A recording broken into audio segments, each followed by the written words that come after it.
할렐루야. 우리 옆에 분을 한번 바라보시면서 주님의 이름으로 사랑합니다 한번 인사하시겠습니다. 주님의 이름으로 사랑합니다.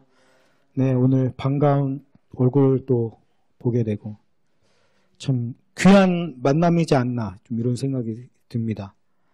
우리 광민 형제를 되게 오랫동안 봤잖아요. 지금 시기에 걸쳐서. 근데 한 번도 이렇게 항상 저체중이었잖아요. 그죠? 네. 근데 저도 이렇게 광민 형제가 이렇게 살이 이렇게 오른 모습을 처음 보는데, 여자친구가 되게 잘해주나 봐요. 마음이 편하니까, 살이 찌고. 저는 광민이가 살이 찔 수 있다는 걸 상상도 해본 적이 없거든요. 근데, 그 정도로 이게 사람이 누구를 만나느냐가 참 중요한 것 같아요. 그만큼 좋은 사람이 곁에 있으면 마음이 편해지고, 또 그것이 치유고, 또 회복이 아닌가 또 이런 생각을 해보게 됩니다. 우리가 아주 오랜만에 만나지만 또 오랜만에 만나는 것 같지 않잖아요. 항상 계속 만나왔던 것처럼 친근하고 편안하고 그래서 이 만남의 축복이야말로 가장 귀한 축복이 아닌가 또 이런 생각이 듭니다. 오늘 우리가 본문 말씀을 보면은 오늘 본문 말씀에도 이제 만남이 이제 기록이 되어 있어요. 예수님과 또 베드로의 만남. 근데 우리가 신앙생활을 하다 보면 생각보다 많은 사람들이 낙심을 굉장히 많이 경험을 하게 됩니다. 성도님들은, 목사님들도 낙심할까 이런 생각이 들 수 있는데, 목사님들도 낙심합니다. 그리고 방황도 굉장히 많이 합니다. 신앙생활 하는 가운데 방황하지 않으면 예수님을 사랑하지 않는다라고 저는 생각을 해요. 신앙생활 하는데 어떻게 방황을 하지 않을 수가 있습니까? 왜냐하면 예수님이 이해가 안 될 때가 굉장히 많거든요. 하나님이 행하시는 일들이 이해하기가 쉽지 않아가지고 하나님을 오해하기가 되게 쉽고 예수님을 오해하기가 되게 쉬워요. 그러니까 어떻게 낙심하지 않을 수가 있고 어떻게 방황하지 않을 수가 있겠어요. 예수님께 아무런 기대를 하지 않고 하나님께 아무런 기대를 하지 않는 사람만이 낙심하지 않습니다. 그렇죠? 바라는 게 없으면 기대하는 게 없으면 낙심할 일도 없잖아요. 또 사랑하지 않으면 상처받을 일도 없잖아요. 옆집 아저씨가 나한테 뭐라고 한다고 내가 상처받겠어요? 저 사람은 나랑 상관이 없는 사람인데. 근데 내가 가장 사랑하는 사람이 나에게 그죠 상처받는 말을 하게 되면 마음이 굉장히 많이 상하게 되죠. 왜냐하면 사랑하니까. 또 우리가 신앙생활을 하는 가운데 예수님을 사랑하면 사랑할수록 때로는 낙심하기도 하고 때로는 굉장히 힘든 마음이 들기도 해요. 왜냐하면 때때로 예수님은 이해할 수 없는 방법으로 일을 하시고 또 예수님이 일하시는 방법을 보면 우리로 하여금 낙심을 하게끔 일을 하시는 것을 우리가 보게 돼요. 하나님께서 일하시는 패턴을 하나님의 어떤 섭리다. 우리가 신앙적으로 이렇게 표현을 합니다. 또는 좀 더 어려운 말을 쓰면 하나님의 경륜 이런 말을 쓰기도 하고요. 근데 하나님이 일하시는 패턴을 보면 우리랑 너무 안 맞아요. 그래서 오늘 설교 제목이 뭡니까? 예수님 너무해요잖아요. 예수님 너무하시거든요. 그러니까 때로는 마음이 상하기도 하고 예수님 너무한 거 아니에요? 이렇게 삿대질이 나도 모르게 나올 때가 있어요. 그래서 우리가 살아갈 때 그렇지 않습니까? 아니 예수님 나 사랑하신다면서요. 도대체 나한테 왜 이러세요? 이런 말이 뭡니까? 내 영혼의 깊은 곳에서부터 올라올 때가 있습니다. 한숨이 터져 나오고 주님 저 사랑하는 거 맞긴 하신가요? 나를 왠지 예수님이 죽이려고 그러시는 것 같이 느껴지기도 하고 이 코너로 몰아가시는데 뒤에 절벽이 있는데 어느 정도 코너를 모셔야 되잖아요. 근데 그냥 절벽에서 그냥 휙 밀어가지고 떨어뜨리는 것처럼 느껴질 때가 있단 말이에요. 그러다 보니까 방황하게 되고 또 낙심하게 되고 심지어 때로는 예수님을 떠나게 되는 그런 일들이 일어나게 돼요. 실질적으로 그 교회를 안티 기독교인이라고 하죠. 안티 기독교인들 보면 교회랑 전혀 상관없는 사람들이 아니에요. 이 사람들이. 교회와 상관이 없는 사람들이 왜 비방을 하겠어요. 이분들이 보면 절실하게 예수님을 믿었던 사람들입니다. 대부분. 그런데 어떤 상처를 받게 돼서 교회 안에서 뭐 사람한테 상처를 받든 아니면 하나님으로 인해 상처를 받든 상처를 받아가지고 안티로 돌아서는 겁니다. 이 교회를 욕하고 하나님을 비방하는 그 열정도 그냥 나오는 거 아니거든요. 너무 살아있기 때문에. 근데 그 마음이 뭔가 배신당했다고 느꼈기 때문에 안티를 한단 말이에요. 그러니까 이런 일들이 일어날 수 있어요. 우리가 하나님의 일하시는 패턴이라든지 방식들을 잘 이해하지 않으면 이런 일들이 벌어지게 됩니다. 오늘 본문 말씀 속에서 예수님을 보면 하나님이 또 예수님이 어떤 방식으로 일하시는지를 우리가 볼 수가 있는데요. 지금 상황이 어떤 상황이냐면 여기 게네사렛 호수라고 되어 있죠. 뭐 갈릴리 바다라고도 표현이 되어 있고 성경에는 거기에서 이제 어부들이 낚시를 하는데 이 갈릴리 바다는 좀 사실 호수죠. 바다가 아니고 민물인데 좀 약간 사람으로 표현하자면 성질이 약간 좀 더러운 사람같이 막 풍랑이 막 갑자기 일기도 하고 막 그런 곳이에요. 근데 이곳에서 이제 어부들이 하는데 이 호수는요 밤에 고기가 많이 잡힙니다. 고기를 잡는 시간이 그래서 밤이에요. 그리고 아침이 되면 이제 고기가 안 잡히기 때문에 그러니까 밤새도록 이제 고기를 잡고 아침이 되면 이제 정리를 하고 이제 올라와 밤새도록 했으니까 얼마나 피곤합니까? 이제 집에 가서 이제 쉬는 거죠. 근데 오늘 보니까 이 베드로랑 그 어부들이 배에서 밤새도록 그저 고기를 그물을 내렸다 올렸다 내렸다 올렸다 하는데 고기를 한 마리도 못 잡았대요. 5절에 보니까 우리가 밤이 새도록 수고하였으되 잡은 것이 없지만은 여러분 이럴 때 얼마나 힘 빠집니까? 우리가 수고를 많이 해요. 우리 인생이 그런 거 아닙니까? 열심히 삽니다. 열심히 안 사는 사람은 없거든요. 그런데 어떤 사람들은 수고를 한 만큼 많은 열매를 거두는 반면에 어떤 사람은 밤이 새도록 수고를 하였는데 열매가 하나도 없는 그런 경우가 있죠. 이럴 때 얼마나 힘 빠집니까? 지금 베드로가 그런 상황이에요. 열심히 했는데 수고가 없어요. 이 시대의 그 청년들이 굉장히 힘든 시대를 살아가고 있어요. 그래서 그 청년들의 그 마음의 그 분노가 우리가 생각하는 것보다 굉장히 많다고 합니다. 제 친구 목사님이 이제 그 큰 교회에서 이제 또 이렇게 교회에서 일을 하다 보니까 많은 청년들을 또 만나기도 하는데 그 많은 청년들이 정말 생각보다 분노가 굉장히 많대요. 나라에 대해서. 또 이런 상황에 대해서. 근데 저희 세대까지만 해도 저는 70년대예요. 70년대, 80년대 초? 뭐 그 세대까지만 해도 그래도 괜찮은데 90년대, 2000년대 이제 이쪽으로 들어오게 되면 그 청년들이 지금 굉장히 쉽지 않은 시대를 살아가고 있어요. 이것이 이제 비혼, 저출산으로 이렇게 이제 이어지고 있는. 왜냐하면 뭐 나는 진짜 결혼이 하기 싫다. 나는 애를 낳기가 싫다. 이래서 그런 경우도 있지만 결혼을 할래야 할 수가 없다. 아이를 낳고 싶어도 도저히 여건이 안 된다. 이렇게 이야기하는 분들도 굉장히 많거든요. 그러니까 어쩌면 그 청년들의 마음의 상태가 지금 베드로의 마음의 상태와 비슷하다고 할 수 있죠.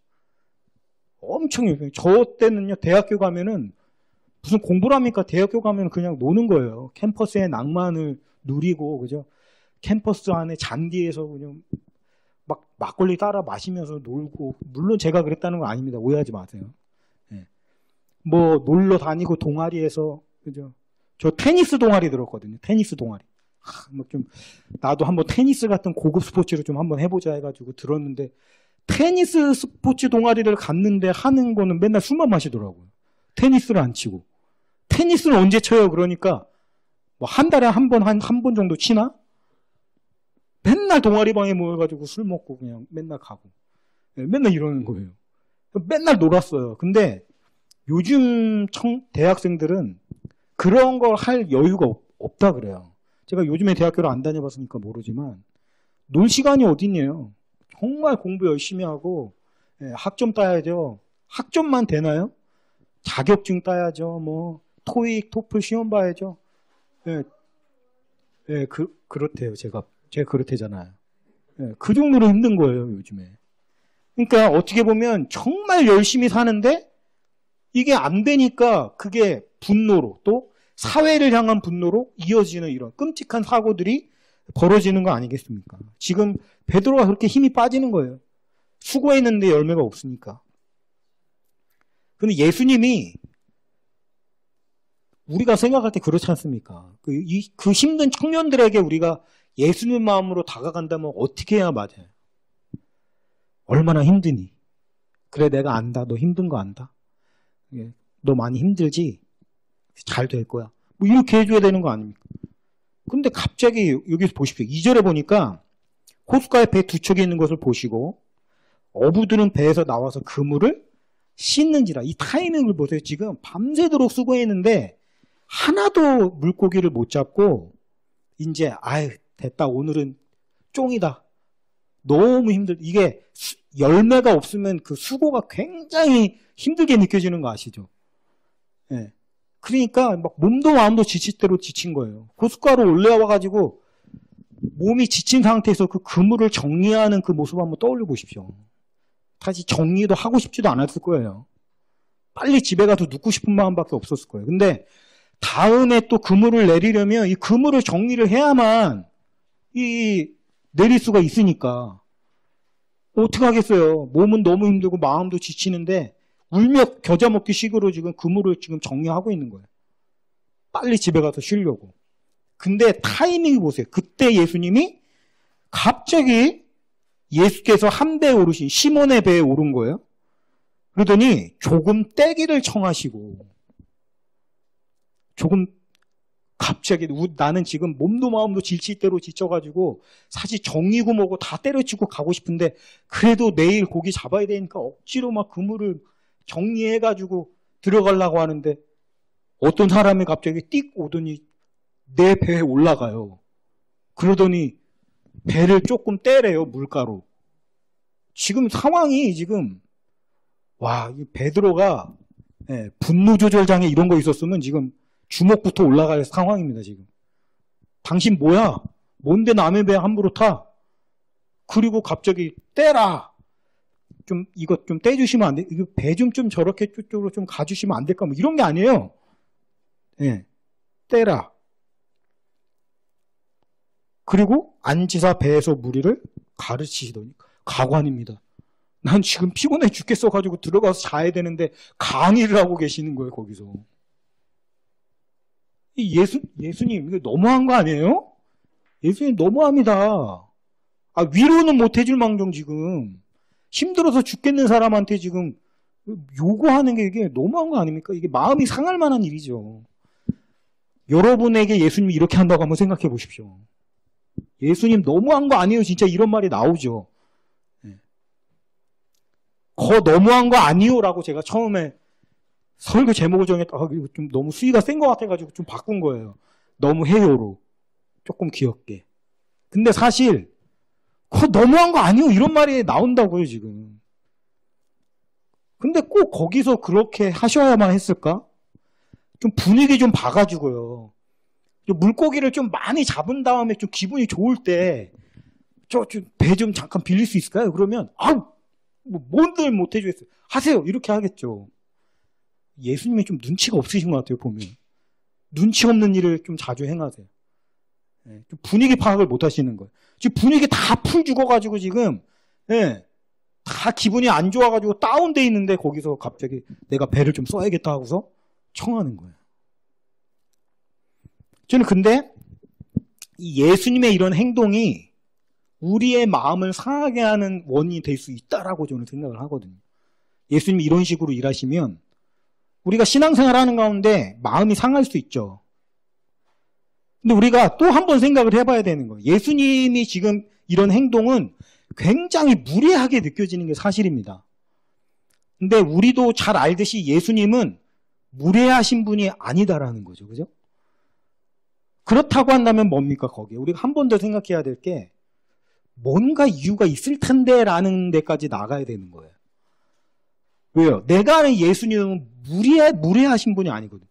부드럽고 온유하고 사랑이 많으시고 긍휼히 여기시는 분인데 지금 예수님의 이 행동이 뭔가 지금 안 맞는 거예요. 예수님이랑 실제 성격이랑. 그렇다면 이건 뭔가 의도가 있으시다.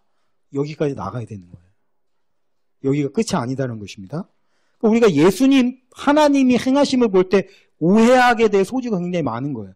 한 번 더 생각하지 않으면 이거 뭐야, 예수님 왜 이렇게 무례해? 너무한 거 아니야? 이러고 그냥 넘어가 버리면 예수님을 오해하는 거예요. 달란트 비유에서 보면 그 한 달란트 받은 종이 한 말이 있습니다. 뭐가 있냐면 주인에게, 주인이시여 당신은 심령이 아주 그냥 강팍해가지고 받지도 않을 거를까지 요구하는 그런, 흔히 갑질하는 사장님 같은 분이시니까 내가 그걸 잃어버리면은 아주 그냥 돼지게 맞을 것 같아가지고 숨겨놨습니다. 이러는 거거든요. 이게 무슨 얘기냐면 사실 주인은 그런 성품의 소유자가 아닌데 그럴 것이다라고 지금 오해하고 있는 거거든요. 그럴 수 있는 상황인 거예요. 예수님은 이런 분이야. 그러니까 무례하셔. 이렇게 오해할 수도 있다라는 거죠. 자, 근데 거기가 끝이 아닙니다. 지금 상황을 보세요. 나중에 예수님이 뭐라고 또 명령을 하냐면 4절에 보시고 말씀 강의를 한창 하셨어요. 거기까지 참았어요. 그래.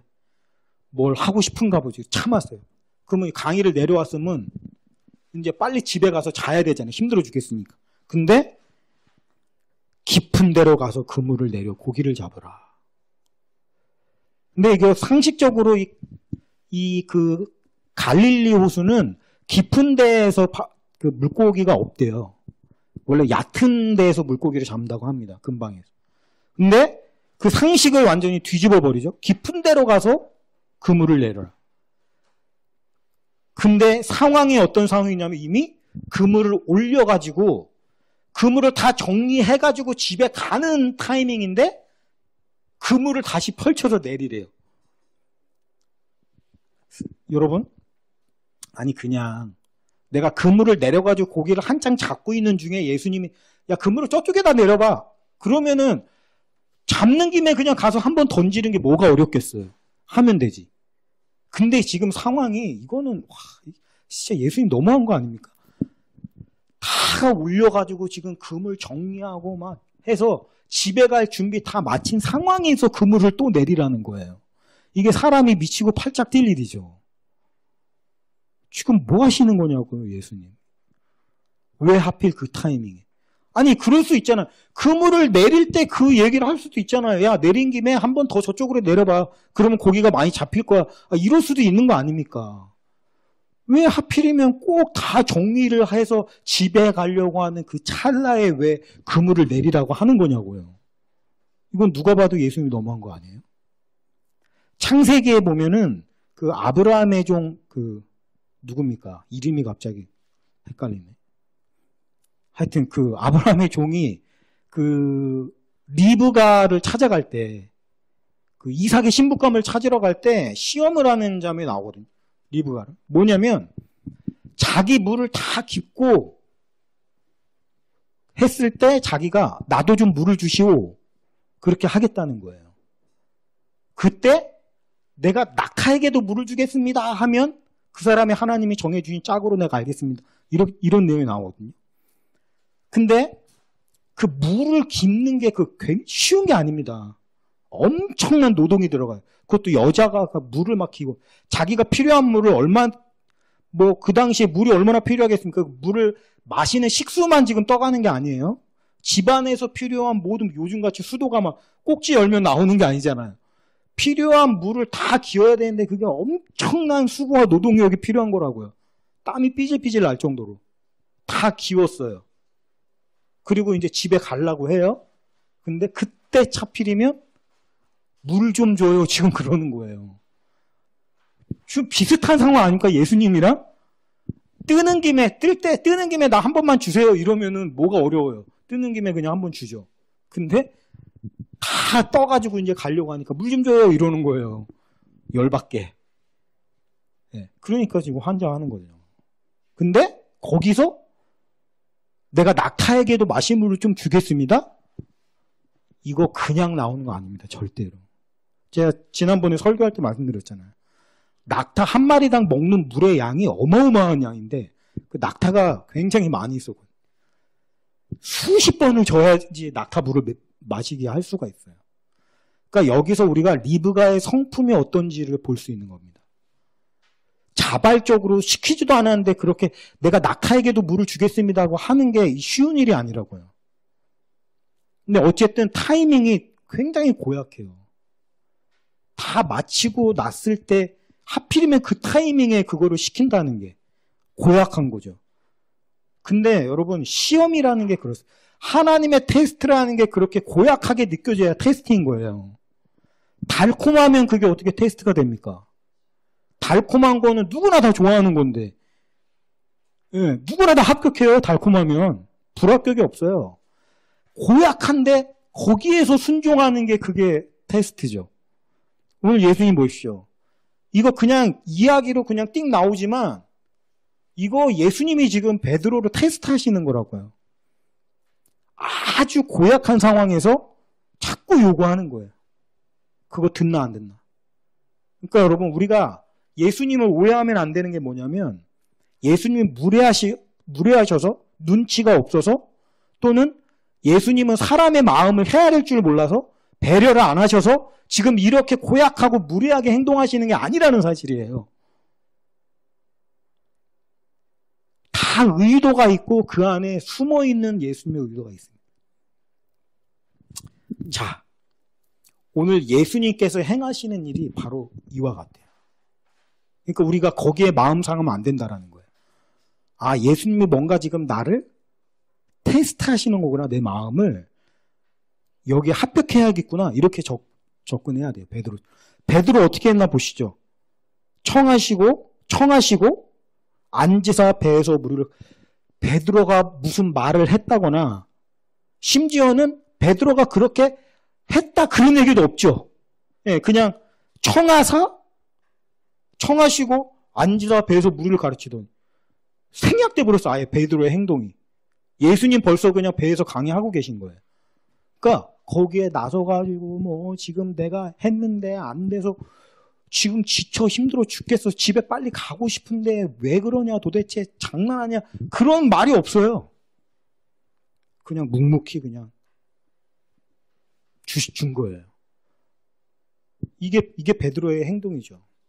베드로가 얼마나 아름다운 믿음입니까? 근데 보세요. 밤이 새도록 수고했는데 열매는 언제 맺습니까? 맨 마지막에 한 방에 오죠. 즉 이게 하나님이 일하시는 지금 패턴을 제가 말씀드리는 거예요. 왜 우리가 낙심하고 실망하냐? 수고를 굉장히 많이 했는데 수고한 만큼의 열매가 없는 정도가 아니라 열매가 아예 없어요. 잡았는데 10마리 잡고 그 다음에 또 10마리 잡고 그 다음에 또 10마리 잡고 점점점 조금씩 계속 열매가 잡는다고 하면 왜 낙심되고 왜 마음이 힘들겠어요. 그런데 그게 아니에요. 수고를 계속 하는데 지금 열매는 하나도 없어요. 그게 언제까지 가냐? 밤이 새도록. 이건 굉장히 상징적인 표현입니다. 꼭 밤이 새도록이라는 그 시간적인 것만을 의미하는 것이 아니라 넓게 보자면 그럴 수 있어요. 여러분이 열심히 수고를 하는데 그 수고가 언제까지 계속되는지 우리가 알 수 없는 거예요. 열매가 없는 게. 밤이 새도록. 뭐 그게 여러분이 느껴지기에는 지금 뭐 열심히 내가 뭐 젊은 시절에 뭐 수고로 애썼는데 지나놓고 보니까 남는 게 하나도 없는 것 같아. 그런 걸 수도 있는 거예요. 그죠? 요즘 젊은 청년 세대들의 어떤 그 박탈감. 예. 어떤 그런 것일 수도 있는 거예요. 수고했는데 열매가 없지만은. 예. 지금 그럴 수 있는 거 아닙니까? 그러니까 여러분, 하나님의 열매는 이런 식으로 우리가 뭐 수학 시간에 정비례 그런 거 배웠잖아요. 1을 하면은 뭐 2가 나오고 3일 하면 6이 나오고 그래서 정비례 하듯이 이런 식으로 가는 게 아니라 계속 투자하는데 0000000 이렇게 가는 0000. 그런데 그러다가 어때요? 마지막에 200이 포텐이 그냥 터지는 거예요.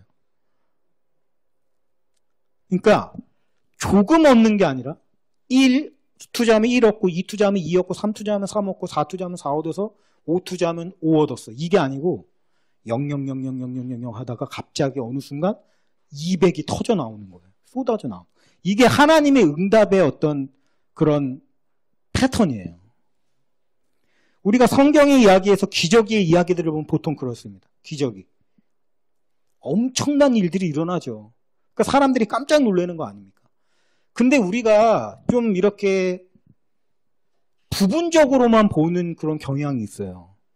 엄청난 축복, 엄청난 놀라운 그런 어떤 복들, 이런 것들로 포커스를 맞추다 보니까 그와 동일하게 따라오게 될 수밖에 없는 필요한 그 조건을 우리가 잊고 사는 거예요. 그게 뭐냐면 엄청난 축복이 있잖아요. 놀라운 기적이 있잖아요. 그럼 그 기적과 축복이 일어날 때까지는 아무런 일도 일어나지 않는다는 사실을 우리가 간과하는 거예요. 이거는 두 개는 뗄래야 뗄 수가 없는 거예요. 같이 오는 거예요. 그죠? 엄청난 기적과 축복이 있으려면 그전에는 아무 일도 없어야 되는 거잖아요. 계속 터지면은 그게 무슨 기적입니까? 38년 된 병자가 고침을 받아가지고 걸었다. 와, 너무 기뻤겠다. 좋았겠다. 그렇다는 얘기는 38년 동안 아무런 일도 없다는 얘기예요. 이건 항상 같이 따라 나오는 겁니다. 여러분 삶에 기적을 바라시잖아요. 놀라운 일들, 축복의 일을 바라시잖아요. 그러면 반드시 따라올 수밖에 없는 게 뭐냐면 인내예요. 그 열매가 터질 때까지. 그래서 성경이 그렇게 인내를 강조하는 거잖아요. 그러니까 보세요. 밤이 새도록 수고했는데 언제 터지냐면 마지막에 그것도 예수님이 잡으라라, 그물을 던져라라고 했고 거기에 순종했을 때 성질이 더러워가지고 장난해? 지금 장난하냐고 삿대질하면서 이 사람이 지금 사람 놀리나? 이러면서 그 말에 순종하지 않고 그냥 가버렸다면 포텐은 없어요. 왜 많은 사람들이 수고하는데 열매 없고 끝까지 결국에는 수고했는데 열매가 없더라가 되나요? 그 마지막에 가장 중요한 예수님의 테스트에 합격을 못하니까 그 테스트를 뭐예요? 순종을 요구하시는 거거든요. 그 순종은 가장 순종하기 어려운 형태로 순종을 요구하시거든요. 그거에 합격을 못하니까 결국엔 끝까지 포텐이 안 터지니까. 근데 사람은 악합니다. 이걸 누구 탓을 해요?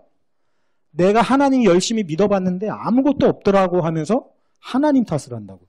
실상은 분명히 예수님이 포텐을 터뜨릴 기회를 주셨거나 아니면 그 포텐이 터질 순간이 아직 안 온 것뿐인데 내가 경험해봤는데 없더라고.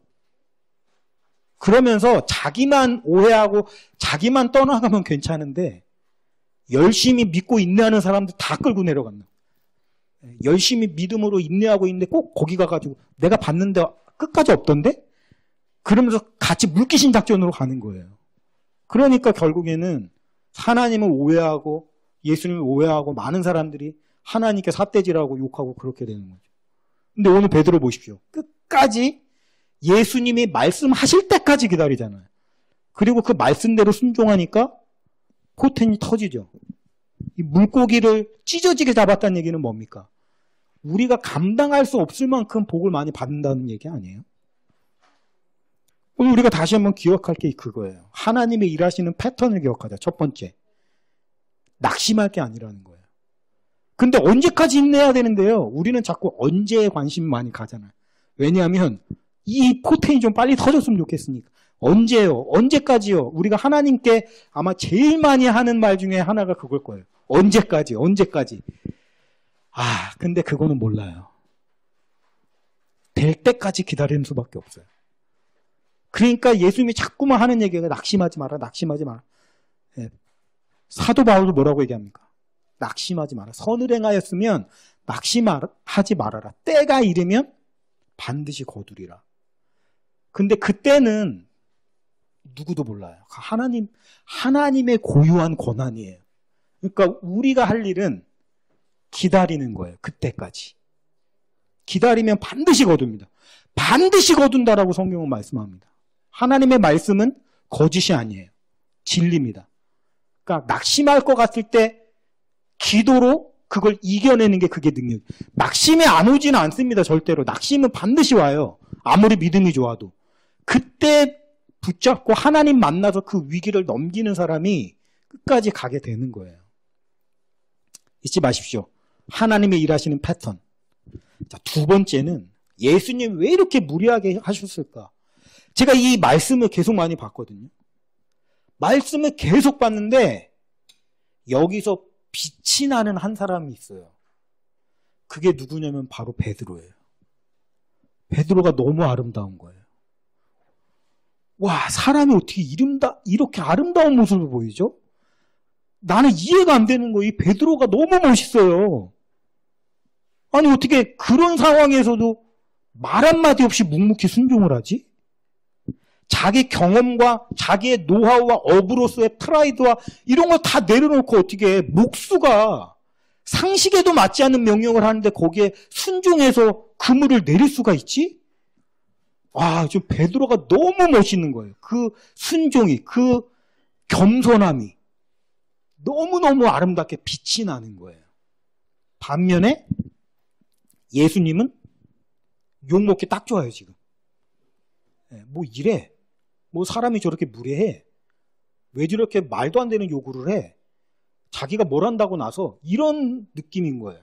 자, 이 이야기에서 지금 한없이 빛나는 사람은 베드로.